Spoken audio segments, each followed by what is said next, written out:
Hello everyone. তো আমরা দুজনে মিলে চলে এসেছিলাম হাওড়ার একটা নতুন ক্যাফেতে, যার নাম হচ্ছে ছায়া তরু। তারপরে আমরা আস্তে করে ভেতরে ঢুকলাম। অ্যাম্বিয়েন্সটা দুর্দান্ত ছিল ভেতরে, দেখতেই পাচ্ছ তোমার। সময় নতুন মোটামুটি খুলেছে, যতটুকু শুনলাম যে পুজোর সময় থেকে তোরা ওপেন করেছে। এটা গ্রাউন্ড ফ্লোরে সিটিং এরিয়া, একটা ছোট্ট রিসেপশন রয়েছে। আমরা প্রেফার করলাম আমরা ওপরে গিয়ে বসবো, শুনেছি ওপরে একটা রুফটপ আছে। তবে আর্ট এফেক্টগুলো আমার দারুণ লেগেছে, স্পেশালি বং এফেক্ট, একটা ছোট্ট সিঁড়ি। তার আগে আপনি কিচেন এরিয়াটা দেখছিলেন, সেখানটাও কিন্তু নর্মাল নেই, খুব সুন্দর আর্ট এফেক্ট রয়েছে। আমরা আস্তে আস্তে সিঁড়ি দিয়ে ওপরে উঠছিলাম। যত উঠছিলাম খুব ভালো লাগছিল, বিকজ বেঙ্গলের এই আর্ট, ক্যারিকেচার, অ্যানিমেশন, এই জিনিসগুলো যেন হারিয়ে যেতে বসেছে। ওনারা চেষ্টা করছে যতটা সম্ভব প্রিজার্ভ করা। আর ওপরটা দেখতে দেখতে বেশ সুন্দর লাগছিল, সিঁড়িটা দেখতে দেখতে দেখতে আস্তে আস্তে উঠতে। ওনারা যেটা জানিয়েছিলেন যে সিঁড়ি দিয়ে উঠে রাইট সাইডে হচ্ছে এসি রয়েছে ব্যবস্থা, পুরো বন্ধ জায়গা সেখানটা, আর লেফট সাইডে রয়েছে রুফটপ।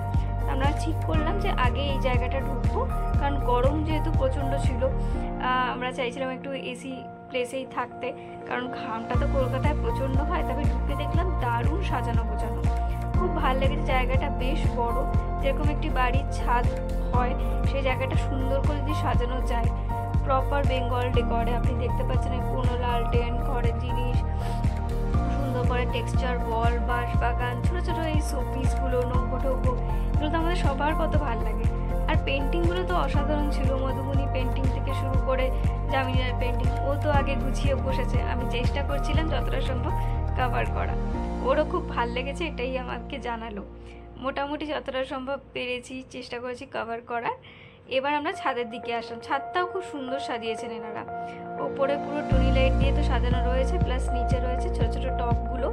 রুফটপে বসাই যেতে পারে, গরম আর বর্ষাটা যদি বাদ দেওয়া যায়, এমনি সময় কিন্তু রুফটপে বসলে কিন্তু দারুণ লাগবে। কারণ এখানেও আর্ট এফেক্টটা খুব সুন্দর, এই চায়ের এফেক্টটা আমার তো খুবই ভালো লেগেছে। আর আমার বড়মশাই একটু চেষ্টা করছেন আমার একটু বিভিন্ন রকম শর্ট ফট এগুলো তুলে দেওয়ার। এরকম একটা ছাদ থাকলে তো কথাই নেই, এরকম একটা ছাদে এরকম একটা দেওয়ালে আঁকা থাকলে সামনে একটু চা নিয়ে বসা। তা আমরা একটু ভেতরে ঢুকলাম অর্ডার দেওয়ার জন্য। তো আমরা মোটামুটি কোল্ড কফি, একটা পিৎজা অর্ডার দিলাম, আর তারপর আবার লেগে গেলাম ফটো সেশন করতে। যেহেতু জায়গাটা আমাদের এত ভালো লেগেছে, এত সুন্দর বেঙ্গলের আর্ট এফেক্ট আর এই পেন্টিংসগুলো, যতটা পারছিলাম যতটা সম্ভব করছিলাম এটাকে তুলে রাখার। এখানে কিছু কিছু সেলফিজ আর আমরা চেষ্টা করেছি তুলে নেওয়ার, কারণ এখনকার দিনে একটা বেসিক ডিমান্ড হচ্ছে ফটোগ্রাফি টু ফটো সেশন। তো সেই সমস্ত ডিমান্ড আমি চেষ্টা করি যতটা সম্ভব পূরণ করে নেওয়া। আর সত্যি কথা বলতে আমি যখন ছোটো ছিলাম, আমাদের বাড়িতে এই ছোট্ট ছোট্ট এই যে পুতুল টুতুল এই জিনিসগুলো ছিল, যেটা আজকালকার বাড়িতে শোপিস হিসেবে সেভাবে দেখাই যায় না। তাই চেষ্টা করছিলাম ক্যাপচার করার এবং বাড়িতে দেখানোর চেষ্টা করি। বলতে বলতে আমাদের কোল্ড কফি উইথ আইসক্রিমটা চলে এসেছে। বলতে নেই খুবই ভালো খেতে ছিল। We are really like the taste rich cream যেটাকে বলে। খিদেও যদি একটু পেয়ে গেছিলো, ফটোশন করে তাই খাওয়া শুরু করে দিয়েছিলাম। আর ও বললো তোর টেস্টটাও খুব ভালো লেগেছে, বাট পিজাটা একটু আসতে টাইম লাগবে বলে ততক্ষণ we have started with again photography. তো সিলিংটা বাকি ছিল, ওই পোর্শন থেকে মোটামুটি নেওয়া শুরু করলাম। এখানেও আমি সিঁড়িতে দাঁড়িয়ে মোটামুটি চেষ্টা করেছি ফটো সেশনের জন্য যত রকম ব্যাকগ্রাউন্ড সব রকম খুব ভালো করে একদম প্রপারলি ইউটিলাইজড করে দিতে।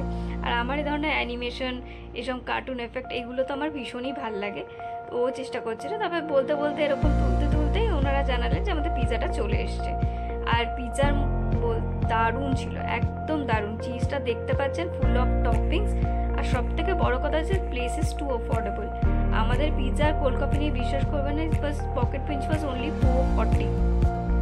আর pizza was not too heavy. ডমিনোজের পিজা খেয়ে না খুব পেট ভার হয়ে যায়, একদমই সেটা ছিল না।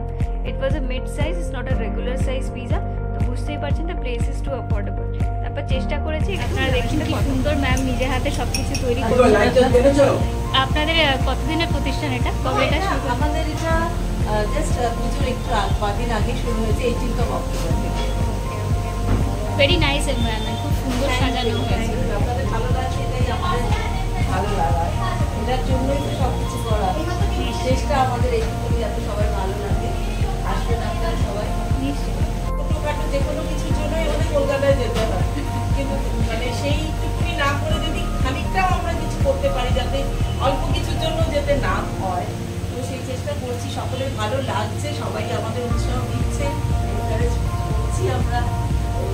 দেখা যাক কতটা তুমি এগোতে পারি। না, না, দিস ওয়াজ নিশ্চয়ই। All about today. দেখা হবে আমাদের নেক্সট ভিডিওতে, ততক্ষণ আমাদের ছবিগুলো দেখে নাও। Tata everyone, keep support our channel, by.